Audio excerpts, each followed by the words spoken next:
રાજકોટ જિલ્લાના ધોરાજી નગરપાલિકાના પ્રમુખ સહિત અન્ય બે સભ્ય વિરુદ્ધ કોંગ્રેસ દ્વારા સાધારણ સભામાં બનાવટી અને બોગસ ઠરાવો ખોટા કાયદા વિરુદ્ધના હોવાનું કહી પોલીસ ફરિયાદ નોંધાઈ છે. તો ભાજપ શાસિત નગરપાલિકાની ત્રિમાસિક સાધારણ સભા યોજાઈ અને આ સાધારણ સભામાં ફક્ત 10 મિનિટમાં ઠરાવ બોલી બહુમતીના જોરે પાસ કરી દીધા, જેને લઈને કોંગ્રેસમાં ભારે નારાજગી છે અને જેથી વિરોધ પક્ષના નેતા દ્વારા કોર્ટમાં રજૂઆત કરી ગુજરાત પ્રાદેશિક નિયામકને ફરિયાદ પણ કરી છે. તો શહેર કોંગ્રેસ દ્વારા ધોરાજી પોલીસમાં નગરપાલિકા ભાજપ પ્રમુખ અને બે સભ્યો વિરુદ્ધ ફરિયાદ દાખલ કરતા નગરપાલિકામાં ખળભળાટ મચી ગયો. એમનો જે ઠરાવ કરવામાં આવ્યો છે એ ઠરાવ નંબર 44 થી ઠરાવ કરવામાં આવ્યો છે. આ ઠરાવ ગેરકાયદેસર કાયદા વિરુદ્ધનો ખોટો ઠરાવ ઊભો કરી અને નગરપાલિકાના જે લોકોના નાણાં છે હડપ કરી જવા માટેના પ્રયત્નો થઈ રહ્યા હોય એવું અમને લાગ્યું છે. કોંગ્રેસ આજે વિરોધ પક્ષમાં છે અને પાયાવિહોણા આક્ષેપો કરે છે. જે એ બિલની વાત કરે છે એ બિલ હકીકતની અંદર આજની તારીખમાં તમે રેકર્ડમાં નગરપાલિકામાં તપાસ કરી શકો, બિલ જ આવ્યું નથી, પછી એની ચૂકવણીનો પ્રશ્ન જ નથી રહેતો. હવે જે વસ્તુની ચૂકવણી જ નથી થઈ તો ત્યાં ભ્રષ્ટાચાર કેવી રીતે? સાહેબ, જે પાસ કરવામાં આવ્યા એમનો તો જે એજન્ડા નીકળ્યો એ આપ એજન્ડા નગરપાલિકામાંથી પણ મેળવી શકો અને એ બધા પ્રજાહિતના કાર્યોના એજન્ડા હતા અને એ પ્રજાહિત માટે પાસ કરવામાં આવ્યા. ગાંધીનગરમાં બહિયલમાં અથડામણનો મામલો છે અને પોલીસે ઘટનાનું રીકન્સ્ટ્રક્શન કર્યું હતું.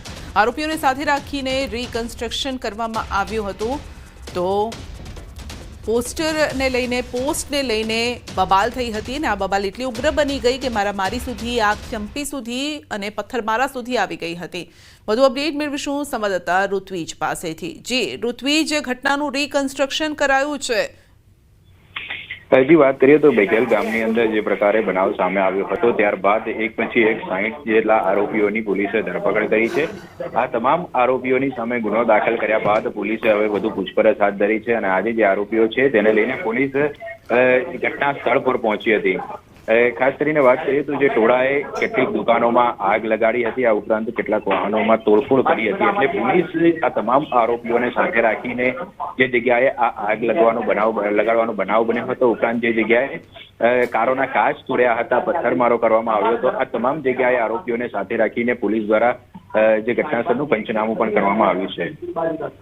જી, આપનો આભાર. તો આરોપીને સાથે રાખીને ઘટનાનું રીકન્સ્ટ્રક્શન કરાયું હતું, જ્યાં આગ ચંપી કરવામાં આવી હતી, મારામારી પથ્થરમારો કરવામાં આવ્યો હતો. તે જગ્યા પર પોલીસ તેમને લઈ ગઈ અને આ ઘટનાનું રીકન્સ્ટ્રક્શન કરવામાં આવ્યું હતું. આ સમયે મોટી સંખ્યામાં પોલીસનો કાફલો તૈનાત જોવા મળ્યો હતો, કારણ કે ગઈકાલે 60થી વધુ લોકોની અટકાયત કરવામાં આવી હતી અને તેમની ઓળખ કરીને અટકાયત કરવામાં આવી હતી. ત્યારબાદ તેમને પકડીને ઘટનાનું રીકન્સ્ટ્રક્શન કરાયું છે.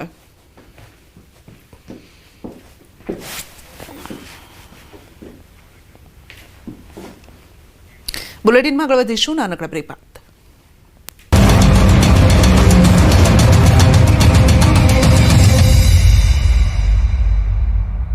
જો સોયાબીનનો પાક હતો તે બિલકુલ કળવાઈ ગયેલો છે તથા પીળીઓ નામનો રોગ આવ્યો, તેના કારણે બિલકુલ સિંગો બેઠેલ નથી અને કોઈ ઉત્પાદન થાય એવું નથી. પણ માણસને સોયાબીનનો કોણ પણ પાકે એવો નથી. સરકારશ્રી નમ્ર વિનંતી કે અમને કોઈ પણ વીમો પકવી અને અમને રાહત ફંડે કોઈ પણ પૈસા ચૂકવે.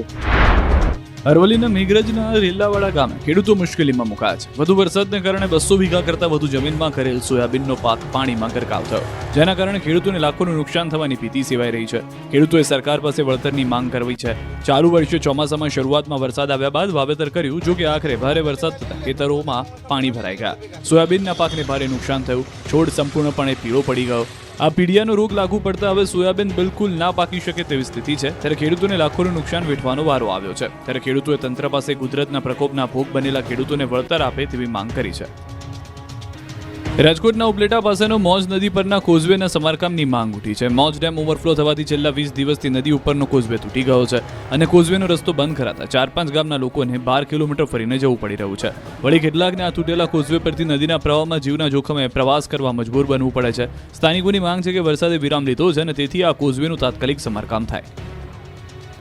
અચાનક બજારમાં થઈ ગઈ દોડધામ. પહેલા મારમાર આવ્યો બાઇક ચાલક, તેની પાછળ જીવ બચાવવા પૂરપાટ આવ્યો સાયકલ પર બાળક, અને પછી બાળક ન જાણે ગયા ભવની દુશ્મન હોય તે રીતે માતેલા સાંજની માફક આવી ગાય. પછી બાળકને રગદોડી મારવા લાગી.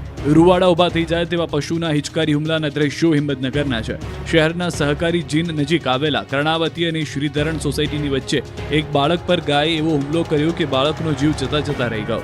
દ્રશ્યોમાં જોઈ શકાય છે કે બાળક સાયકલ લઈને આવે છે, તેની પાછળ ભડકેલી ગાય દોડી આવે છે. બાળક એટલો હિપતાઈ જાય છે કે દિવાલ સાથે ટકરાયા બાદ એક ખૂણામાં પડે છે. આમ છતાં ગાય તેને છોડતી નથી. બાળકને શિંગડા ભરાવીને હુમલો કરે છે. ત્યારે ઘરની બહાર ઉભેલા લોકો બાળકને બચાવવા માટે દોડે છે.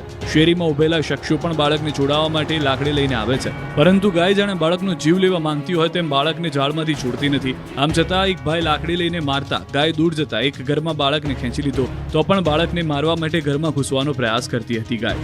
એક ઘટના નહીં, પરંતુ શહેરમાં એક જ દિવસમાં ગાયે 4 જેટલા બાળકને અડફેટી લીધા, બાળકને ઇજાગ્રસ્ત કર્યા. આ ઘટનાથી રોષ ફેલાયો. હવે ગીર સોમનાથના ઉનામાં આંખલાના આતંકના દ્રશ્યો જુઓ. શહેરના મિલન ગેસ્ટ હાઉસ ચોકમાં આંખલા યુદ્ધ જામ્યું. ત્યારે 2 લોકો આંખલાને છોડાવવા માટે લાકડીઓ લઈને પડ્યા હતા પાછળ, જેથી આંખલા ઊભી બજારમાં ભાગવા લાગ્યા. ત્યારે એક આંખલાએ દોડતા એક યુવાનને હવામાં ફંગોળીને જમીન પર પટક્યો, જેથી યુવાનને ગંભીર ઈજા પહોંચી.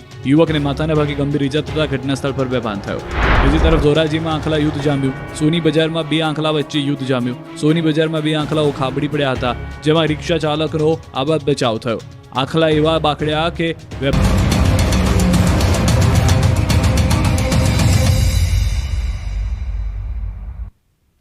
પ્રધાનમંત્રી નરેન્દ્ર મોદીના સપના અને મુખ્યમંત્રી ભૂપેન્દ્ર પટેલના સમર્પણથી ગુજરાત પ્રવાસનનું વૈશ્વિક કેન્દ્ર બન્યું છે. આધુનિક રસ્તાઓ, વિશ્વકક્ષાના એરપોર્ટ, આરામદાયક હોટેલો અને ધાર્મિક હેરિટેજ તથા ઇકો ટુરિઝમ સર્કિટ્સે પ્રવાસનને સરળ અને આનંદદાયક બનાવ્યું છે. ખુશ્બુ ગુજરાત કી અને રણોત્સવ જેવી ઝુંબેશોએ વિશ્વભરના પ્રવાસીઓને આકર્ષ્યા છે. વિવિધતા અને વારસાથી ભરેલી ગુજરાતની ધરા પર ઐતિહાસિક ભવ્યતા, પ્રકૃતિનો જાદુ, આસ્થાનો ઉમંગ અને સ્વાદિષ્ટ ભોજનનો અનોખો સંગમ છે. ગુજરાતના દરેક ખૂણે વિવિધતા નૃત્ય કરે છે અને વારસો ગીત ગાય છે. સરકારે પ્રવાસનને નવી ઊંચાઈઓ આપી છે. પ્રધાનમંત્રી નરેન્દ્ર મોદીના સપના અને મુખ્યમંત્રી ભૂપેન્દ્ર પટેલના સમર્પણથી गुजरात प्रवासन वैश्विक केंद्र बन्यु छे. गुजरात में बढ़ती हुई कनेक्टिविटी राज्य को बड़ा टूरिस्ट हब बना रही है.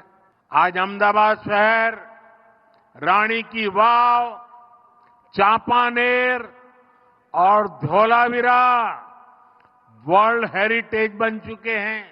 द्वारका में शिवराजपुर का ब्लू फ्लैग बीच है. एशिया का सबसे लंबा रोपवे ये हमारे गिरनार पर्वत पर है. एशियाटिक लायन ये हमारे गिर के जंगलों में पाए जाते हैं. दुनिया की सबसे ऊंची प्रतिमा सरदार साहब की स्टैच्यू ऑफ यूनिटी गुजरात के एकता नगर में है. रणोत्सव में आज दुनिया भर के पर्यटकों का मेला लगता है. विकास भी, विरासत भी. आज गुजरात भारत आने वाले विदेशी पर्यटकों की पसंद बनता जा रहा है. गुजरातनी धरोहर